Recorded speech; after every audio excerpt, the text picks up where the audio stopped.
नमस्कार, स्वागत है आपका। सिटी सेंटर देख रहे हैं आप। मैं हूं आपके साथ ऋतु सिंह। अब चलिए सिटी सेंटर की शुरुआत करते हैं। मध्य प्रदेश में नेता प्रतिपक्ष उमंग सिंघार ने बीजेपी पर बड़ा आरोप लगाया है। ग्वालियर दौरे पर पहुंचे सिंघार ने कहा कि उन्हें भी बीजेपी ने 50 करोड़ रुपए का ऑफर और कैबिनेट मंत्री का पद देने का लालच दिया था, लेकिन वो बीजेपी में नहीं गए। इसके साथ ही उन्होंने कहा कि रामनिवास रावत कर्ज में डूब गए थे, इसलिए वो जनता के विश्वास को धोखा देकर बीजेपी में चले गए।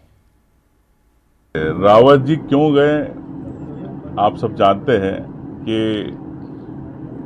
जिस प्रकार से वो कर्जे में डूब गए थे, जिनके पंप है बाकी चीजें सब उनके कर्जों में आ गई थी, तो आर्थिक स्थिति बड़ी खराब हो गई थी रावत जी की, और जनता के विश्वास को उन्होंने बेचा। और निश्चित तौर से जनता इस बात को समझती है कि जो बिकाऊ है वो कभी टिकाऊ नहीं होते। इसलिए मैं समझता हूँ कि विजयपुर की जनता उन्हें घर भेजेगी। वैसे तो मुझे भी ऑफर आया था कि 50 करोड़ रुपए ले लो, आप कैबिनेट मिनिस्टर बन जाओ, तो मैं नहीं बिका। तो ये मैं समझता हूं कि जनता जो आपको चुनाव जिताती है उसके प्रति आपकी जवाबदारी होती है, उसके प्रति आपकी ईमानदारी होती है। तो अब जो बिक जाते हैं वो कैसे बाहर हो गए, कई लोग आपको पता है, कई मंत्री हार गए, कई विधायक हार गए चंबल के अंदर। तो ये जनता है, जनता से बड़ा कोई नहीं है जो निर्णय करने में निर्णायक रहता है। एमपी सरकार में वन मंत्री रामनिवास रावत पर नेता प्रतिपक्ष उमंग सिंघार के बयान के बाद अब बीजेपी ने सिंघार पर पलटवार किया है। बीजेपी विधायक और पूर्व प्रोटेम स्पीकर रामेश्वर शर्मा ने कहा कि इस तरह का बयान देकर सिंघार ने अपने पुराने साथी का अपमान किया है, और इसी तरह के अपमान के बाद ही रावत ने कांग्रेस छोड़ बीजेपी का दामन थामा था। मुझे लगता है कि नेता प्रतिपक्ष उमंग सिंघार जी को ये समझना चाहिए कि जिस कार्यकर्ता ने 40 साल कांग्रेस को दिए हैं, उस कार्यकर्ता के बारे में इस तरह की भ्रमपूर्वक बातें करना कहीं ना कहीं अपने साथी का अपमान करना है। बल्कि इस अपमानों के कारण रामनिवास रावत सीनियर विधायक थे, सीनियर रहे, ना तो उनको कांग्रेस में अध्यक्ष पद मिला, ना उनको कांग्रेस में मंत्री पद कोई नेता प्रतिपक्ष का पद मिला, ना सदन में उचित स्थान मिला। और इसके कारण अपमान कौन आदमी कब तक बर्दाश्त करेगा। जन फायदे के लिए रामनिवास रावत भारतीय जनता पार्टी में आए हैं। ग्वालियर दौरे पर पहुंचे मध्य प्रदेश के नेता प्रतिपक्ष उमंग सिंघार ने आदिवासियों के मुद्दे पर सरकार और बीजेपी प्रदेश अध्यक्ष वी डी शर्मा पर निशाना साधा। उमंग सिंघार ने आदिवासियों के पलायन पर पूछा कि सरकार ने 20 साल में आदिवासियों के लिए क्या किया। शहरियों के विरासत का म्यूजियम पे ताला लगा, गुजरात की कंपनी ने ताला लगा रखा है। तो वी डी शर्मा बताए कि शहरियों के म्यूजियम को, उनके संग्रहालय को रोकने वाली भारतीय जनता पार्टी है कि कांग्रेस है। शहरियों को अगर घास की रोटी खाना पड़ रही है, क्यों? अगर शहरियों को वहां पे विस्थापन हो, वहां के आदिवासियों को, तो 20 साल के अंदर भारतीय जनता पार्टी ने क्या करा बताए वी डी शर्मा। कांग्रेस ने हमेशा, चाहे ST SC हो, उनको हमेशा आरक्षण की बात करी।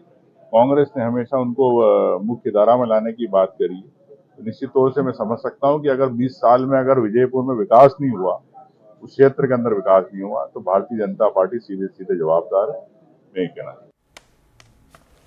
मध्य प्रदेश के ऊर्जा मंत्री और शिवपुरी जिले के प्रभारी मंत्री प्रद्युम्न सिंह तोमर आज अचानक सुबह शिवपुरी जिले के करेरा स्वास्थ्य केंद्र में पहुंचे, जहां के हालात देख खुद प्रभारी मंत्री हैरान रह गए। अस्पताल में ना स्टाफ मिला, ना ही साफ सफाई। इतना ही नहीं, अस्पताल में ड्रेसिंग तक का सामान मौजूद नहीं था, जिसके बाद प्रद्युम्न सिंह तोमर भड़क गए। साथ ही SDM से जिम्मेदारों के खिलाफ कार्रवाई करने के निर्देश दिए। बता दें कि प्रभारी मंत्री ने अस्पताल के बाद मोटरसाइकिल पर सवार होकर नगर की साफ सफाई का भी जायजा लिया, लेकिन वहां भी उन्हें मायूसी मिली। सामुदायिक स्वास्थ्य केंद्र करेरा में मैं आया हूँ, और वो हमारे को जो अच्छाई दिखी और जो कमियां दिखी, उसके लिए मैंने निर्देश दिए हैं ठीक करने के।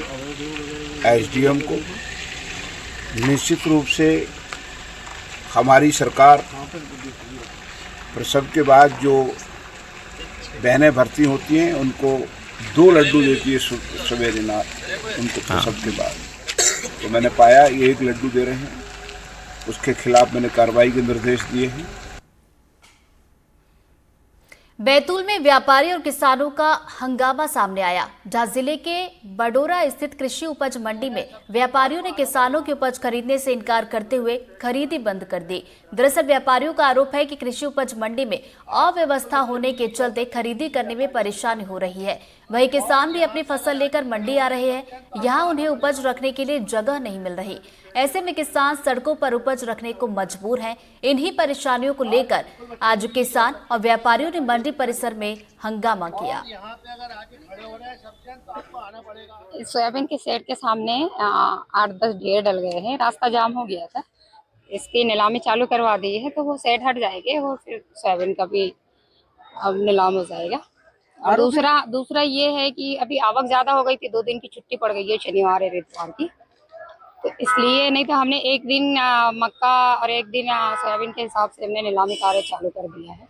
कालडोंगरी से आए हैं सर, और जगह नहीं मिली तो खड़े हैं, सुबह से आए हैं 6-7 बजे से, जगह नहीं है तो खड़े हैं। अब व्यवस्था कब हो रही नीलामी और कब बिक्रा हो रहा, पैसे कब मिलते, क्या होता है उसका कोई पता है। सर मैं खुली ट्राली में लेकर के आऊँ, मेरे को यहाँ पे जगह नहीं मिली है तो माल बिकेगा कि नहीं मेरे को पता नहीं। मैं डालने के लिए तैयार हूँ मंडी में, मगर पूरी रोड पे माल डाला है, उस जगह पे भी जगह नहीं मिल रही है रोड पे डालने के लिए। हेलो, क्या क्या लग रहा है यहाँ पर, किस तरह की व्यवस्था है?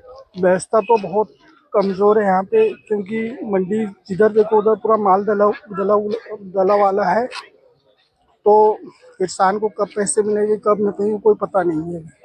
मंडी में पिछले 3 दिन से अव्यवस्था चल रही है। शेड निर्धारित होने के बाद भी मंडी के कर्मचारी इसको व्यवस्थित नहीं कर पा रहे, माल को व्यवस्थित डलवा नहीं पा रहे। कल भी 8,000 बोला नीलामी होने से रुक गई, क्योंकि ना वहाँ पे हमालों की व्यवस्था है मंडी में, ना रास्ता है गाड़ियाँ निकालने की। इस तरह की अव्यवस्था में किसान परेशान हो रहा है और व्यापारियों के माल का भी नुकसान हो रहा है। मंडी सचिव ने बिल्कुल हाथ खड़े कर दिए हैं कि कोई कुछ व्यवस्था बना नहीं पा रही है। पिछले एक हफ्ते पहले बात हुई थी, बोले आप बिकवाइए मंडी, हम पूरी व्यवस्था बना देंगे। 1 हफ्ते में व्यवस्था चरमरा गई है। बीजेपी के शासन में किसान, व्यापारी, हमाल सब परेशान हो रहे हैं और किसान के उपज को चूरा करा जा रहा है और उनको लूटा जा रहा है। रायगढ़ में सुबह बुलडोजर ने 5 मकानों को ध्वस्त कर दिया। दरअसल ये मकान कोस्टापारा मरीन ड्राइव के पास नजूल की जमीन पर बने हुए थे और प्रशासन ने इन्हें मकान हटाने के लिए नोटिस दिया था और आज सुबह प्रशासन का अतिक्रमण हटाओ दस्ता मौके पर पहुंचा और 4 से 5 स्थायी निर्माण को हटा दिया गया। उधर लोगों का कहना है कि इससे पहले वो कोर्ट जाकर स्टे ला पाते, उनके घरों पर बुलडोजर चला दिया गया। लोगों का आरोप है कि उनके रहने के लिए कोई वैकल्पिक व्यवस्था नहीं की गई है। अब उनके सामने सिर छुपाने की चुनौती है। आपको बता दें कि इस जमीन पर नालंदा परिसर की लाइब्रेरी का निर्माण होना है।